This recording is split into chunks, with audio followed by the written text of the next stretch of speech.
She sat across from me at brunch, laughing like she always did, joking that I still had no real job.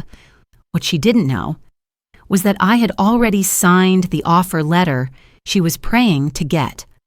I'm Madison, and for years, I chose to stay behind the scenes. But when my sister unknowingly applied to the company I co-founded, everything changed. Have you ever been underestimated by someone you love? What would you do if the tables turned, quietly? Tell me in the comments. I'd love to hear your story too. The coffee in front of me was too sweet. That kind of syrupy sweetness that clings to the back of your tongue longer than it should. I kept stirring it slowly, even though the sugar had already dissolved. It was an old habit, like the way some people check their phones when they're nervous. Me? I stirred coffee, like I could mix away the unease in the room. Around the table, conversations flickered like old holiday lights, familiar, slightly frayed at the edges. My father, Charles, was sharing an overly detailed opinion about the difference between smoked ham and honey glazed. My mother, Margaret, nodded like she hadn't heard the same comparison last weekend. And next to me, my sister Vanessa leaned back in her chair with the kind of confidence that made people stop mid-chew and turn to listen. She always had that effect. "You're still doing, what, spreadsheets or whatever?" Vanessa said with a half smile, tilting her mimosa slightly toward me as if toasting the absurdity of my existence. I smiled without showing teeth. "Data architecture," I said simply. Vanessa blinked once, then chuckled. "Ah, right, that thing no one understands unless they speak robot." Mom laughed politely, as if unsure whether to defend me or maintain the easy flow of brunch. Dad cleared his throat and pointed toward the menu. "You know, the waffles here used to be thicker. Must have changed suppliers." I kept my eyes on the steam, what little was left of it, rising from my coffee cup. Stir, stir again. Uncle Ray from across the table chimed in without invitation. "Well, I've always said, computers are for folks who don't know how to hold a wrench. Give me a garage and a carburetor any day." "That's because your idea of tech is a toaster," Vanessa said with a laugh. "Madison's probably building laser beams in there, right, sis?" There it was, that spotlight again. Not the warm kind, but the one that flattens you. When I was 11, I had a birthday cake with blue frosting and my name in yellow lettering. There were candles, a stack of presents I couldn't wait to open, and a Lego set I had been saving for all summer with my allowance. But just as the final verse of "Happy Birthday" played out, Vanessa stormed into the room holding a shiny gold trophy above her head like a warrior. "I won!" she screamed. She had danced her way to first place at the regional talent show that afternoon. Everyone clapped. I never blew out my candles. The frosting dried out. Back in the present, the waiter brought a new pot of coffee. I declined. Vanessa flipped her hair back and looked over her sunglasses. "I'm actually thinking of pivoting. You know that startup down on 5th Street? Data something. Heard from a friend they're expanding fast." My spine straightened almost imperceptibly. She waved her fork, impaling a slice of cantaloupe. I sent them my resume, said they're hiring for budget and ops roles. I mean, if they know talent, I'm in. I glanced up just for a second, not long enough for anyone to notice, then back down to my napkin, which I had folded into thirds like a letter that would never be mailed. I co-founded that company. I remember the first day we pitched the prototype. My partner, Colin, had done all the talking. I had stood beside him quietly, gripping the edge of my laptop like it was a lifeline. Our pitch deck was rough, our server ran hot, and we were running on too much caffeine and too little sleep. But it worked. The system worked. We built a behavioral analytics tool that could actually help financial firms predict spending risk. And 5 years later, we had over 30 clients and a valuation north of $70 million. But Vanessa didn't know that. No one at the table did, not even Mom and Dad. To them, I still worked with computers. I had never corrected them. "If they're smart, they'll hire me," Vanessa said, taking another sip of her mimosa, lipstick staining the rim. "I'm good with numbers. Besides, I know how to manage people, not just files." I didn't flinch. but something inside me shifted, like a book placed slightly off-center on a shelf. It wasn't anger, it wasn't pride either. It was something harder to name. Maybe it was that familiar ache of being seen but not really looked at. Vanessa reached for the butter.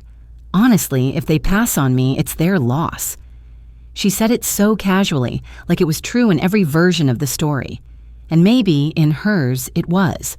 I folded my napkin again, aligning the edges just so. I've always liked symmetry. It gives me something I can control. That morning, no one noticed I hadn't touched my plate, or that my coffee had gone cold twice. But as Vanessa laughed at her own joke and sipped the last of her mimosa, I looked at her, and for the briefest moment I let myself imagine the look on her face when she would realize who had read her resume. I didn't want revenge. That's not what this was. I just wanted her to see me. Not through a joke, not through the old lens of childhood hierarchy. Just see me, as I was, as I am. But that day wasn't today. So I reached for the check before she could, signed the receipt without comment, and slid it to the edge of the table. Just another quiet gesture no one would remember, only me. There's a strange kind of power in being unseen, not the kind that demands attention, but the kind that chooses what to reveal and when. I'd always wondered what it would feel like to hold that kind of quiet control over someone who used to roll their eyes at every word I said. Turns out, it doesn't feel like victory. It feels a lot like restraint. The apartment was dim, the way I liked it in the evenings. The sun had dipped below the horizon, casting a warm, tired orange over the skyline.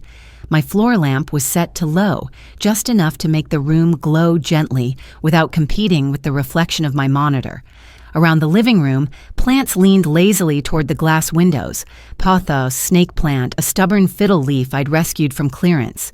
They didn't ask for much, just light, quiet, and space. Lo-fi jazz whispered through the speakers, a soft rhythm that made it easier to think. I was deep in a budget review when the HR ping came through. Subject line, flagged resume, Vanessa Green. My fingers paused on the trackpad, hovering. At first I thought it was spam. Vanessa wasn't exactly subtle about her opinions on tech companies, especially ones she thought were too niche or overhyped. But the PDF attached said otherwise. I clicked. There it was. Her name, her photo, that familiar angle, chin tilted slightly higher than necessary, smile just big enough to imply confidence, maybe even a bit of smugness. The same look she used when she beat me at board games and claimed it was luck. Her cover letter was short. Dynamic professional seeking to apply financial and analytical skills in a growing data-centered company. She mentioned experience in budgeting, cost optimization, vendor contract reviews.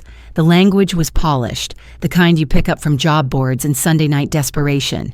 Then, under company of interest, Data Centrics Incorporated. I leaned back, letting the chair tilt slightly. My screen reflected faintly in the glass, and behind it the city flickered to life. Cars passed below like thoughts I didn't want to chase. I reached for the coffee cup beside my monitor, cold but still half full, and took a sip that had nothing to do with thirst. My phone buzzed. Colin. You see this? Green applying to our own team? That can't be coincidence. I didn't answer right away, just stared at the file again. He followed up. Colin. Guess it's fate. Want me to block it? Or... I typed back slowly. Me. Forward to interview. Budget team's call. He didn't push. That's something I've always appreciated about Colin. He's the one who liked the spotlight, the handshakes, the photos with investors. I built the system. He introduced it to the world. The memory of our first office floated in, uninvited. A cramped co-working space off East 6th. The air smelled like microwave noodles and new carpet. We had one whiteboard, 2 beat-up laptops, and more Red Bull than sleep. We spent nights coding until our fingers cramped, rewriting error messages in between bites of cold pizza. That year, we wrote the first version of the adaptive analysis engine that would become the heart of Data Centrics. Colin named it Lumina, after his childhood dog. I didn't argue. I was too busy debugging the server load balancing protocol. That system now runs inside 12 different credit unions and 3 regional hospitals. Vanessa didn't know that. Of course, she didn't. She thought I worked in digital stuff. She thought I made slides for other people's presentations. I clicked approve. The green checkmark appeared next to her name. Then I clicked out. Shut the tab. Exhaled. Only 30 seconds later, I opened it again, scrolled back to her picture, studied it like I might find a crack in the surface. But no, it was the same Vanessa I'd always known, confident, sure the room would listen to her, completely unaware of the room she had just entered. My eyes drifted to the corner of my desk. Next to the monitor sat a tiny piece of Lego, one I had refused to throw away after all these years, dark gray, shaped like a hinge. It used to be part of a crane build I had started on my 11th birthday, back when engineering toys were the only gifts I asked for. That was the same birthday Vanessa tore open the box, declaring, "Let me show you how it's done," before snapping half the pieces into the wrong slots and walking away before I could say a word. I spent the rest of that night rebuilding the model, alone, quietly. I stared at the Lego for a few seconds longer, then turned back to the screen. Vanessa's file was still there, open, waiting. My cursor hovered over the close button again, but this time I whispered, almost amused by the echo in my own voice, "Let's see what you're really made of." The jazz track switched. The city blinked. I clicked shut the file. And just like that, my sister was in. She would join the company in 2 weeks, and she still had no idea whose world she was walking into. Vanessa walked into the office like she already had a corner suite waiting, high heels clicking, blazer cinched just right, smile polished. If confidence had a sound, it would have been her stride across the marble floor of Data-Centric's HQ. I watched her from the comfort of shadows. Well, more precisely, from the security panel I designed for the operations dashboard. Live camera feeds, activity logs, employee mapping, all there at my fingertips. The building itself was sleek, but not showy. Glass, exposed steel, soft wood accents, and the smell of dark roast from the ever-hissing espresso machine on the 9th floor. Open layout. No private offices, just glass partitions and modular tables. Vanessa, of course, gravitated toward the team with the highest visibility, the marketing crew.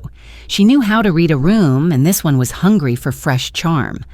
Colin met her near the elevator, coffee already in hand.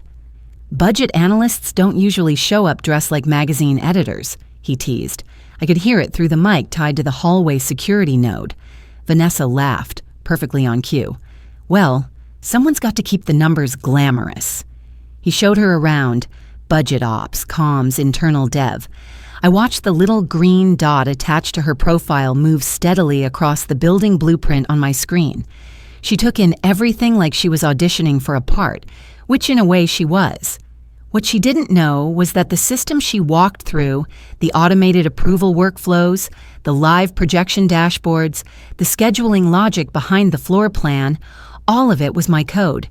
My fingerprints weren't on the walls, but they were in every line of script beneath the surface. Vanessa made quick work of winning people over. By day 3, she was sitting in on cross-team stand-ups and throwing out suggestions like confetti. Surprisingly, some of them weren't half bad. She had a way with phrasing, saying the same thing everyone else was thinking, just shinier. It wasn't strategy, but it sold like one. One of her early ideas was to consolidate redundant vendor contracts and reallocate savings to R&D. I approved the test proposal within 12 hours. I didn't write a comment. I didn't use my full name, just the usual digital signature, M.Green. And that's when the whispers began. I was logged into the internal chat logs, purely for auditing, not snooping, when I saw the first mention. User Jaimu. Anyone ever met the other founder? Not Colin, the ghost one. User Dinas. Ha ha ha, I heard they're a legal entity or something. Like a silent partner? User Mycob. Maybe just a myth. Maybe a hacker. Who knows? I didn't respond. I rarely did. My job wasn't to be seen, it was to make sure things worked.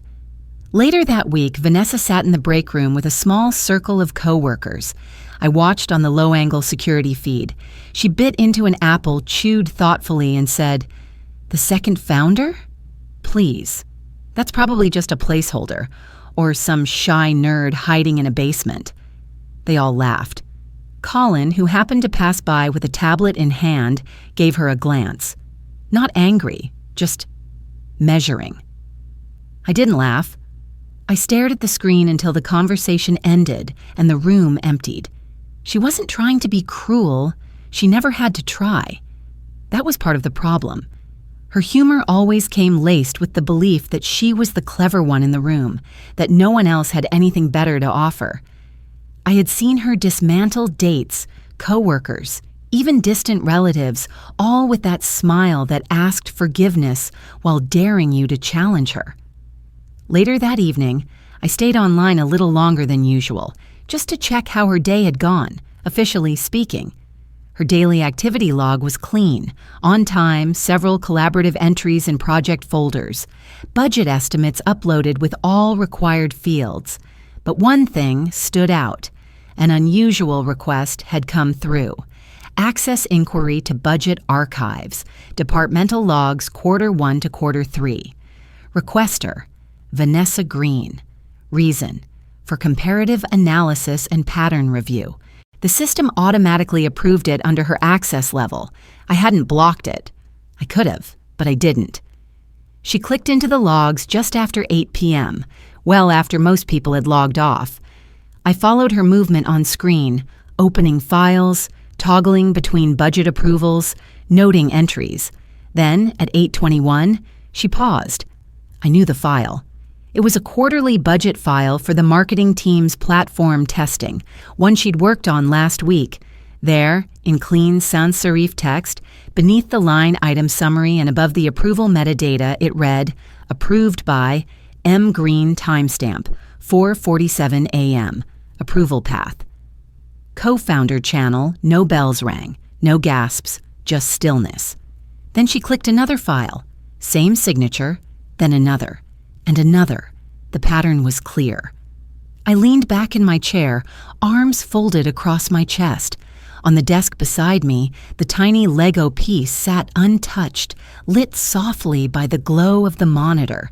It had been with me through 6 apartment moves and 4 server crashes, still in one piece. I typed a line of code into the admin console. /flag user. Passive tracking user VGREENE-watch 14 days. It wasn't surveillance. It was readiness. I needed to know when curiosity turned to confrontation. My phone buzzed once, a text from Colin. Colin. She's smart, reckless, but smart. This will be interesting. I didn't reply. Instead, I looked at the screen one more time. Vanessa had closed the logs, but not before downloading the file summary. She knew enough to start asking questions, and soon she'd be asking the one I'd been quietly waiting for all along. Some truths don't arrive with lightning or fanfare. They come slowly. Like a folder you weren't supposed to see, tucked just far enough beneath the surface that opening, it feels more like fate than mistake. It was almost 9:30 p.m. when Vanessa's access log lit up again on my system dashboard. The office was quiet by then. Most people had cleared out by 7. The cleaning crew wouldn't be through for another hour. Only the machines kept humming, a steady, low vibration that moved through the vents and hollowed hallways like the building was breathing. I sat in my apartment with a glass of water, a notebook half filled with code adjustments, and the internal ops screen open in another tab. Nothing unusual, just routine monitoring, or at least that's what I told myself. Vanessa had been digging again. 2 days earlier, she'd requested access to departmental budget logs. Now, she had full visibility. I hadn't blocked her from the founding tier, not out of oversight, but out of something quieter. A choice I made weeks ago. If she ever finds out, I had told Colin, let it be from the facts, not from me. It seemed that moment had arrived. Her screen lit up on the system camera. Floor 9, workstation 37. She leaned forward, eyes scanning rapidly. A pile of printed spreadsheets sat on her left, highlighter perched on top, untouched. Her right hand hovered over the mouse, indecisive, alert. She clicked open the shared folder, System Financial Records. Then, deeper, Archived Budget Reviews. Every single file was clean, every approval line identical, signed, M. Green Channel, co-founder authority. Her finger tapped the desk in a quiet rhythm.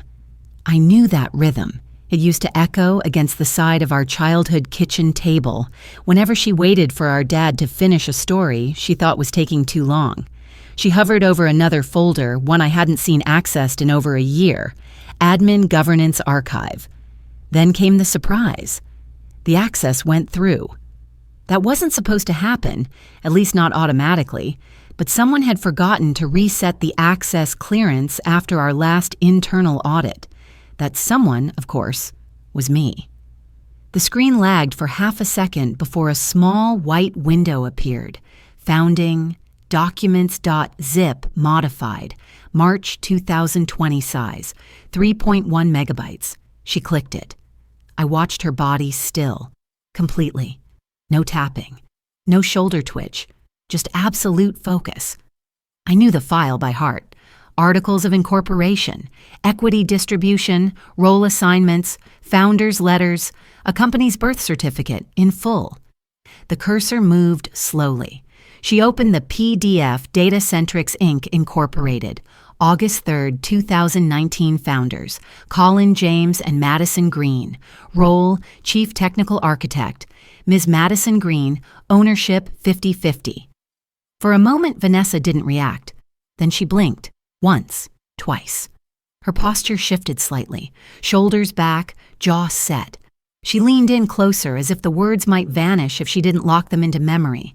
The jazz music, barely audible through the hallway speaker, drifted through the air like mist. It was one of the old lo-fi playlists I'd uploaded on the building timer, meant to calm down the late shift teams. The track playing now was one of my favorites. Smooth horns, light brush drums, steady, unbothered. On her screen, the next page loaded. Internal memo. Initial capital structure. Green family contribution waived. Note, Madison Green elected to defer public recognition at this time. I hadn't written that line. Colin had. I remember watching him type it in, pausing before hitting save, like it mattered more than the equity numbers. Vanessa's hand moved to her mouth, thumb resting just below her lower lip. There was no camera on her in that moment, only the system heat map showing her inactivity spike. But I could feel what she felt. Not rage, not disbelief.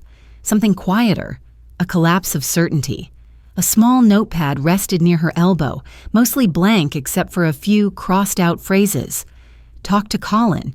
Board access. Legal ownership. Meg Green. Silent partner.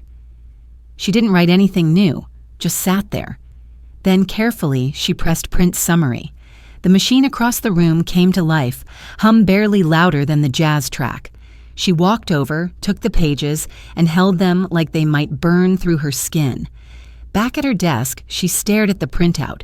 The camera feed didn't show tears, but her face wasn't the same one from Brunch, or from the break room, tossing off jokes like breadcrumbs. This face was soft around the edges, not broken, but breached, like someone had pulled open a door she never realized was locked from the inside. I watched, not because I wanted her to hurt, but because I needed to know what she'd do next. Vanessa leaned back slowly in her chair, fingers still curled around the edge of the paper. On the screen beside her, the system logged her last action of the night. User, Vanessa Green. Status, inactive. Idle, 6 minutes. Notes, founding. Documents accessed. I closed the log window and looked across my own desk. The little gray Lego hinge sat next to my monitor, exactly where I had left it. I reached out and touched it, just to remind myself it was still solid. That piece had survived a lot, so had I. In the quiet, the playlist faded into its final track, then looped again. Still waters, deeper roots, and the truth, undeniable now, had found its way to her. I didn't plan on being there that night. I wasn't scheduled. There were no alerts, no bugs screaming for attention. Just a quiet hunch and a routine check I told myself wouldn't take more than 15 minutes. But truth doesn't knock. It waits in inconvenient places. Server corridors, flickering fluorescent lights, the echo of rubber soles on concrete floors. The basement of Datacentrix HQ was colder than usual, humming with the steady breath of machines doing what they always did, working without need for recognition. I liked that. The server room didn't care who smiled widest at company mixers or who landed the sharpest line in a budget review. It just asked for code that didn't crash. I was checking the log history from a back-end script I'd been reworking when the soft click of the door behind me made me look up. Vanessa stood there, her silhouette framed by the rectangle of hallway light. A folder clutched to her chest. I could tell she hadn't expected me. Her stance froze. Not defensive, not afraid, just uncertain. Like she was still choosing which version of herself to walk in with. Her voice, when it came, was quieter than I'd ever heard it. "You're really her." She didn't say my name. She didn't need to. I closed the laptop gently, letting the latch catch with a soft snap. I never stopped being her. She stepped inside, slowly, as if crossing an invisible boundary. The machines around us whirred, indifferent. Vanessa raised the folder, then let her arms drop. "Why didn't you tell me?" I took a breath. "You weren't listening back then." The words hung in the air like condensation. She blinked, then looked down at the pages in her hand. "You could have told Mom, or Dad, or me, at any point." "I could have," I said, "but you weren't asking." She didn't argue. That surprised me. Instead, she walked over to the edge of the table where I'd left a spare mouse and a crumpled Post-it note. She set the folder down gently. "I mocked you for years, and you still gave me a job." I didn't correct her. Not every act of grace needed a disclaimer. She opened the folder, glancing at the cover sheet. The top page wasn't what she expected. It wasn't another financial summary or tech brief. It was labeled Future Initiatives, Internal Mentorship Pilot Proposal beneath it, in clean, bold text, Lead Candidate, Vanessa Green. She didn't speak, just stared. I watched the tension in her shoulders rise, then fall. Her fingers grazed the paper like she wasn't sure if it was real. "There's a series of workshops," I said, "for junior analysts and interns, especially women, especially ones who didn't grow up knowing they could belong in rooms like this." Vanessa looked up. Her voice, when it came again, wasn't bitter, just low. "You didn't owe me grace." "No," I said, "but I had some to give." She looked back down at the packet, and only then did she notice the small, sticky note on top. My handwriting slanted, precise. For the sister I never stopped believing in, even when I stopped hoping she'd believe in me. Her lips parted slightly like she was about to speak, but nothing came. I could see her trying to pull her thoughts into place, but the words kept slipping. I knew that feeling too well. We stood there, surrounded by the thrum of machines, by silence that didn't need to be filled. She finally said, "I don't know what to do with this." "You don't have to know yet," I replied. "You just have to decide if you want to step forward." There wasn't a speech, no apology laid out like a monologue, just two sisters in a room where the past echoed, but didn't shout. After a long pause, she closed the folder and held it against her chest. "I don't know if I can make this right," she said. "You don't have to make it perfect," I said. "You just have to make it honest."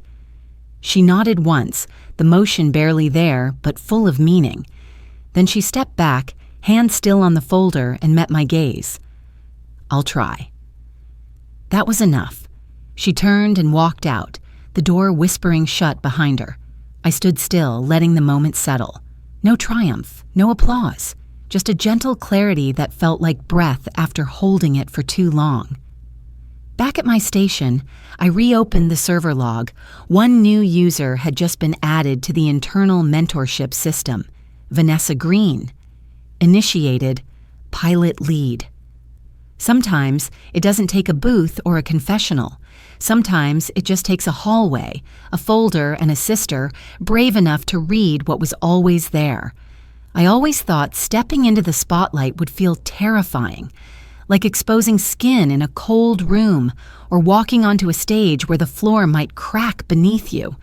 But it didn't feel like that. It felt overdue. The lights in Barton Creek Hall were soft, golden like candlelight stretched across crystal. String jazz curled through the air, subtle but insistent, the kind of music you feel in your collarbone before it ever reaches your ears. Outside, Lake Austin mirrored the ballroom windows, dark and quiet except for the reflections of chandeliers dancing across its surface. The guests were already seated, 150, maybe more. Industry partners, early clients, new recruits, some family members, everyone in suits and gowns, glasses of champagne tilted in their hands. Somewhere in the second row, I saw Mom's familiar scarf and Dad's slightly too loose tuxedo collar. They sat still, eyes forward, waiting. At the edge of the stage, I stood just behind the curtain. Colin walked out first. He looked comfortable, as he always did. He knew how to warm a room, how to say we, while making people feel like they were part of it. 5 years ago, he said, we had an idea, and 2 folding chairs in a borrowed office. We had ramen noodles and late nights and nothing to lose. The audience laughed, not politely, genuinely. I smiled, just barely, fingers brushing the seam of my dress. Colin continued, most of you know me, but tonight I want to introduce someone you may not have met, though you felt her work every time our system didn't crash, every time your department dashboard loaded perfectly, every time our tools predicted what no one else saw coming. He turned slightly, arm extended toward the wing. The quiet mind behind Data Centrics, my co-founder, Madison Green. The applause rose like a tide, not explosive, not overwhelming, but full. I walked out, not fast, not hesitant, just steady. My navy dress moved with me, not flashy but fitted. Clean lines, no embellishment. It felt right. The lights didn't blind me the way I'd feared. I could still make out the front row. Vanessa stood just inside the back doors, still in her coat, still holding a champagne glass she hadn't touched. Her eyes locked with mine. She didn't smile in mockery this time. There was something softer. Awe, maybe, or understanding. I took the mic from Colin. Hi, I said. For most of you, this is probably the first time you've seen me. A few chuckles rippled through the crowd. I never liked cameras, I continued. I don't have a flair for interviews, and I'm not great at remembering to introduce myself at networking events, but I care deeply about systems, about building things that don't break under pressure, about making something useful, quietly. There was a pause. I glanced back at the exit where Vanessa still stood. She didn't move, but she didn't look away. When we started Data Centrics, I told Colin I didn't want my name on the front page. Not because I wasn't proud, but because I wanted to protect what we were building. I've stayed behind the scenes all these years, not because I had to, but because that's where I work best. Another ripple of gentle claps. But tonight isn't about mystery, I said. It's about gratitude for the people who trust the work. Isrania, even when they can't always see the person doing it. Applause again. I stepped back. The lights faded into dinner mode, and the string quartet resumed. I spent the next hour fielding handshakes and kind words from people I hadn't known remembered my name. Some did, some didn't. All of them were kind, but as the night wound down, I kept looking for one face. Vanessa was gone. The next morning, we had brunch again. The same spot as always, our usual corner table by the window at Green Lake. The waffle iron hissed in the kitchen, and the smell of maple syrup clung to the air. Everyone showed up, more or less on time.